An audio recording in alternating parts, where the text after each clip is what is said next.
Hello, Boro. Thanks again for taking the time with us today. Starting from the very beginning, what brought you into medicine? Well, thanks for having me here today, and I really appreciate your interest. I've been a scientist for over 30 years. I graduated as a virologist from Australia, and then I had the great opportunity to come to the National Institutes of Health, traveled Mm, across the Pacific and into the Washington D.C. area, and the cool project that I had was turning viruses that normally cause disease into vectors to help mm, cure disease. So that really interested me. You know, converting swords into plowshares idea, if you like. yeah. Yeah, I've been in this space now and really working on a specific type of vector derived from HIV. So what makes HIV such an insidious and stealth-like virus and difficult to cure? When you turn it into a vector, it becomes a very efficient way of delivering genes into cells and then creating cells that can then have tremendous therapeutic outcome. And we've seen that with CAR T cell therapy, whereby you can genetically engineer T cells in order for them to go and find and kill cancer cells, and transformative for patients, and in many cases, cured of their disease. My journey has been first in at the NIH, then in academia. I was a faculty at Johns Hopkins University, and then I kind of crossed over to the dark side, started some companies, and we were able to actually, the very first lentiviral vector placed into humans and to establish safety, that was my team. We did that in Mm, collaboration with my colleagues at the University of Pennsylvania. And then later, I started a company called Lentigen, lentiviral vectors and genes. And we were the group, or my team were able to construct a vector that eventually became Kymriah, the mm, first FDA approved product, gene therapy product for the treatment of leukemia. mm. So, been in the space, made some contributions, and then very interested in making sure that these medicines get out to the people who need them. So that's the genesis behind Caring Cross. Thank you for sharing. I find myself really interested in hearing how you've been able to do this in the past and that you keep doing it. What about building teams and diving into this space interests and fascinates you so much that you keep doing it in different iterations? Yeah, building first a team in an academic research center, relatively small team. Then starting a couple of companies, building teams of 50 and more people, and now a nonprofit team leading that organization. And really, the team is the key, I think, for success, and the culture of Mm, around the team that you create is key to success. And I've been very fortunate and blessed to have many fantastic people working with me and sharing a common vision, right? That we want these therapies to work, we want them to be safe and efficacious, but we also want them to get to patients who desperately need them. And under the iteration of Caring Cross, where I am presently leading that organization, we're really trying to focus on affordability and access. We know that these therapies work, they can be yeah. curative, and I think we're at the very letter A of a whole new pillar of medicine, if you like, and simply engineering to make them more and more effective. But the key is affordability. Right now, very few patients, relatively speaking, getting access to these therapies, and part of the reason for that is the very, very high cost. When you have a high cost, insurance companies are more reluctant to approve them, right? Mhm. Also, in low middle income countries, it's very difficult to pay such a high price. These are just the price of the product, hundreds of thousands of dollars, Yeah. 400,000, 500,000, Yeah. what, 2 million, 3 million. I mean, it's not really affordable and sustainable anywhere, let alone in low middle income countries, which we're particularly focused upon. So we're focused on a couple of different aspects. One, lowering the cost of manufacturing, really focused on inexpensive and affordable work processes to manufacture these CAR T and other cell gene therapy products. Then the cost of the materials that makes the final product, like for example the vector, Mm, decreasing that cost. And then a way of distribution. Right now, many of these products, because the cells are taken from patients and then returned back to the patients, they undergo this very cumbersome centralized manufacturing. They're sent to a facility, one located in a continent, mm, manufactured there and sent back. That is very expensive to set up and to maintain. And we're believers in point of care manufacturing, where we can enable hospitals to manufacture these products cost effectively, locally, inexpensively, and so that they can be fully reimbursable and made affordable and available geographically in diverse areas. So the widest and the greatest number of patients can get access to these therapies. What do you feel is the driving difference between you and other? Yeah, it's a couple of things. It's focused on decreasing the cost of the process and decreasing the time for manufacturing, cost of the components Mm, of it. That's one aspect. Another aspect is the point of care manufacturing, working with hospitals because they will produce it at very cost effectively. But the third also is technology transfer. For example, we are working with an organization, another nonprofit called it's the foundation. It's called Fiocruz, which is located in Brazil, that is funded by the Ministry of Health in Brazil. mm, And we're technology transferring all the knowledge needed to make the CAR T cells, to make the vectors, that they can produce these products at less than one tenth of the cost of the approved products in the US and in Europe.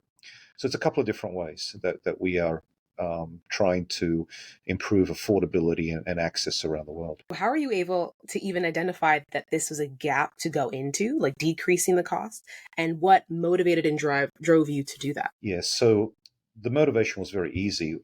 When you're part of the equation of helping to move these therapies along as a field, as so many of my collaborators and colleagues have been, our reason of doing this as scientists is so that patients can get treated. That's Mm, the reason why yeah. we're doing this. Yeah, I mean, and then when you see that ultimately the approved products are treating relatively a few number of patients, and the barriers are the high cost and the delivery systems for access, because that's delaying access is Hmm. centralized manufacturing. For me, it was very important to try to address those issues, even as a scientist, right? And because we have the knowledge, myself and my team, we've been doing this for a very, very long time. We're in a good position to technology transfer to countries like Brazil. We're in a position to develop low cost vectors. We're in a position to develop, low cost manufacturing platforms for CAR T and then transfer those technologies to those that will ultimately make them. Mm, Why not? I mean, yeah. this is the reason why we're in the field to begin with, and we're in a position to do it, and yeah, we intend to do it. Yeah. It really is a shame when science advances so profoundly and the barriers is money. Especially because they, as you were saying, like these immunotherapies are so efficacious. It really is a shame when the number one barrier is cost. And so going back to the partnerships that you were alluding to earlier, so can you just talk a little bit about the vision behind how you continue to expand it and what you're thinking of looking for in the future? Yeah, I'm thinking expanding the current model, like we are transferring this technology to our partners in Brazil. We intend to do that in other places around the world. We have conversations in other regions of the world to do exactly the same thing. Um, and then also initiate clinical trials and develop these products through hospitals directly, right? They are actually the innovators of the field. So we Mm, want to continue to work with them to innovate, run clinical trials, and take these products to approval, and then create, let's say, a manufacturing or product cost equation that really becomes acceptable to public health systems like Medicare and Medicaid or national health insurance systems, for example, in Europe and other countries.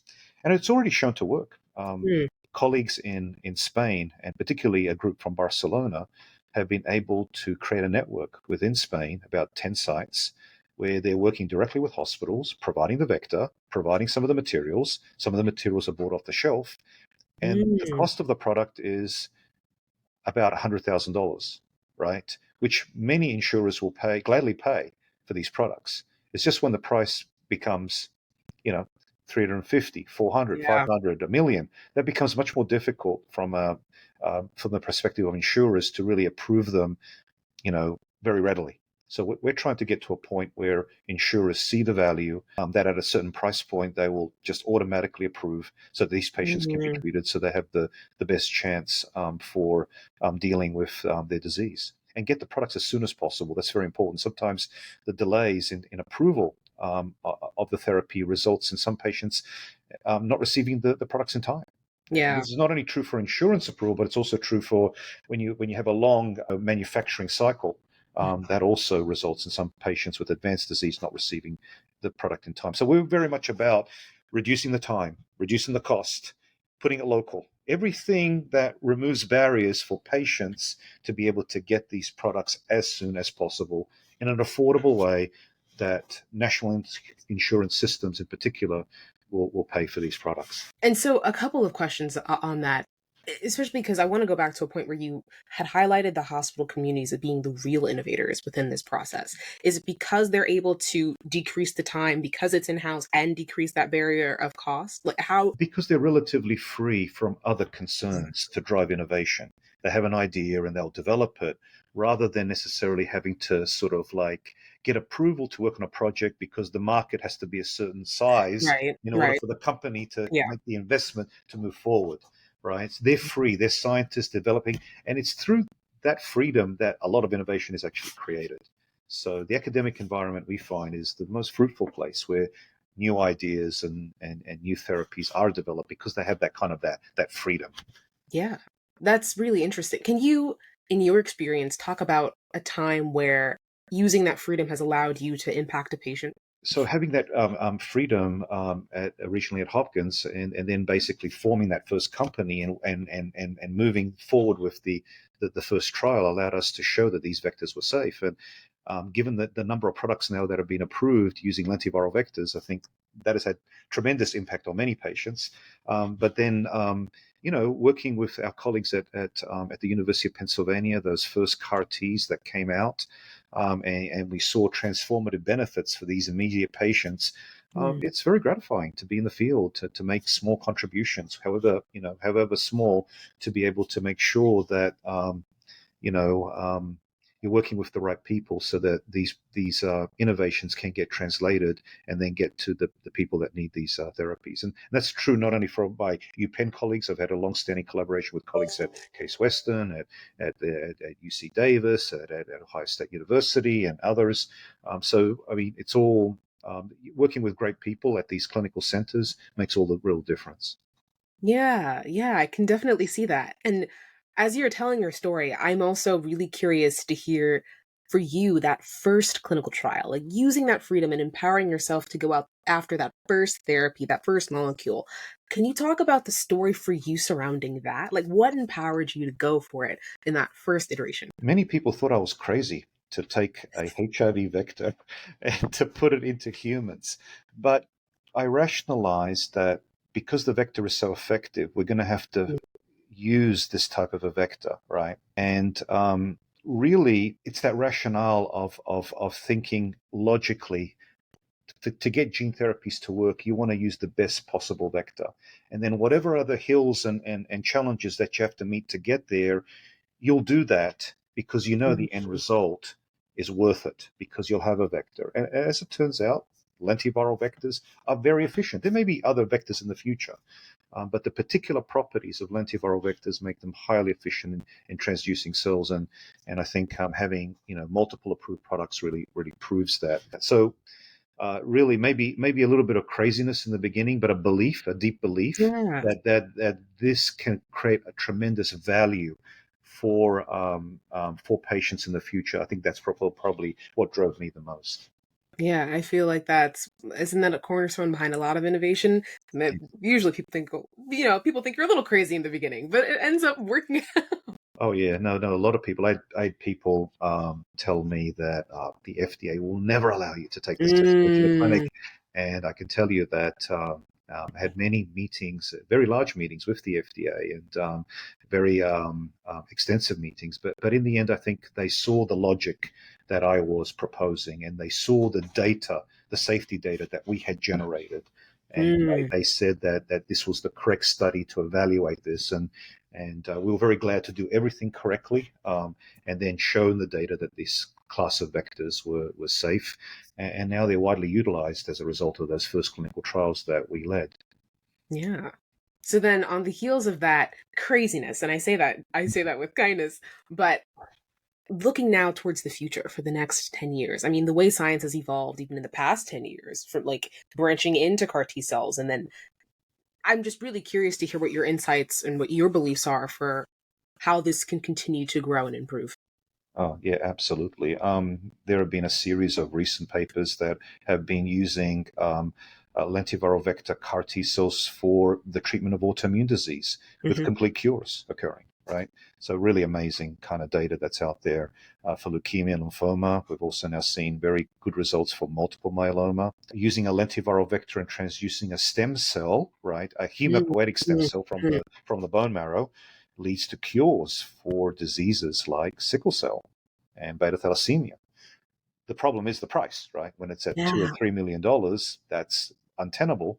And so part of our role is how do we reduce that cost tenfold, more than tenfold, 20-fold, 30-fold, And so that's what we're doing, actively doing. And I think we have an angle. And part of the solution is if more efficient technology to produce the vector at a higher level, so the vector cost is not as high. So that's one of the pieces of the puzzle, and we're working actively on that. But I see a tremendous future. We've got currently a clinical trial where we have a CAR targeted against HIV. So I Hmm. see a future in using this type of therapy for the treatment of various infectious diseases, particularly chronic infectious diseases, other genetic diseases other than, for example, sickle cell and beta thalassemia. Cures have been found for adrenoleukodystrophy and other specific genetic diseases. So I think there are many serious diseases that will be treated by these kind of modalities, and I think their toxicity will be much less than Mm. current, say, chemotherapy. And I think we'll have better outcomes. But it will be iterative, right? I think what we have at the moment is a very good baseline that we know basically it works. There'll be a lot of engineering Yeah. and a toolbox that we'll need to be able to make these therapies more and more effective. But the nice thing about it is we have the entire nature, if you like, as a toolbox. There are many genes and many ways of engineering genes in order to make them even more effective than they are now. And I have no doubt that when you combine that with, say, AI and machine Mm. learning, we will accelerate the development of these kind of therapies here in the future. That's nice. It's also nice to hear you mention AI. I feel as technology has advanced as well as science, there are going to be skeptics on either side that are like, oh, wait, what about this path that's more common, more traditional? So, on the heels of that, what are perceived challenges that you have to combat that? I mean, I know you talked in the beginning about like using logic to really sit someone down and have them understand your thought processes, but what other challenges are you preparing yourself to face? Well, there are challenges of things that we just don't know at the moment how to solve, and it will take something that some investigator at some academic institution finds some sort of either interesting molecule or something, and it may not be directly related to gene therapy. They may be working in a completely different area, but has some sort of insight that actually provides us additional levers and handles in order how to address a particular problem. So one problem is solid cancers. We can treat with CAR T cells liquid cancers quite well, like leukemias and Yep. lymphomas and multiple myeloma. But the solid cancer is a little bit different. It is a mass, right? And when T cells approach those masses, they have a much more difficult time trying to destroy the tumor. And Hmm. so there's a lot of investigation at the moment of the tumor microenvironment, how to improve the CAR T cells. But that's the cutting edge. I mean, those are the challenges. If we can solve some of those challenges for solid cancers, then I think we'd have a unique opportunity to treat many people with various serious diseases. But those are some of the challenges, I think. And then ultimately, how do we move forward to further reduce the cost? Right now we're taking cells out and putting cells back in. There's a lot of effort in terms of shortening that process and even just using the vector directly. Into the Hmm. body. That could be the future as well. There's a number of things that we have to think about on how ultimately the whole gene therapy field will look like in the future. Yeah. If you and I thank you so much for your time. My I pleasure. always love ending my interviews like this because it's just really nice to hear people's reflection. But if you were to go back in time to the beginning of your journey, whether that be at Johns Hopkins, whether that be at your first company that you started, whether that be your first clinical trial, what would you have told yourself? It's hard to make that kind of a comment because it's just been a journey. Yeah. It's been a journey of learning, and I wouldn't change anything, to be honest with you, because that's part of the journey has been that learning. And as we sort of like reach the new hill, right? we saw an additional vista that we wouldn't have known Mm. before reaching that hill. So it's hard to say what would you have known, because I didn't at that time I didn't approach that first hill, so I couldn't see that next vista, right? That next opportunity or that next challenge that I needed to take. And I'm just grateful for the journey. To be honest with you, I wouldn't change anything. Oh, thank you for that. It's very clear the way you speak about how you've been on this journey, that that spirit of freedom and curiosity has just naturally led you to so many wonderful places in your career, and obviously is going to help shape and impact all these patients across the world. So, honestly, thank you for your time. It's been really I've been nice. very blessed, and I thank you for your time. And I appreciate being able to share some of my journey with you here.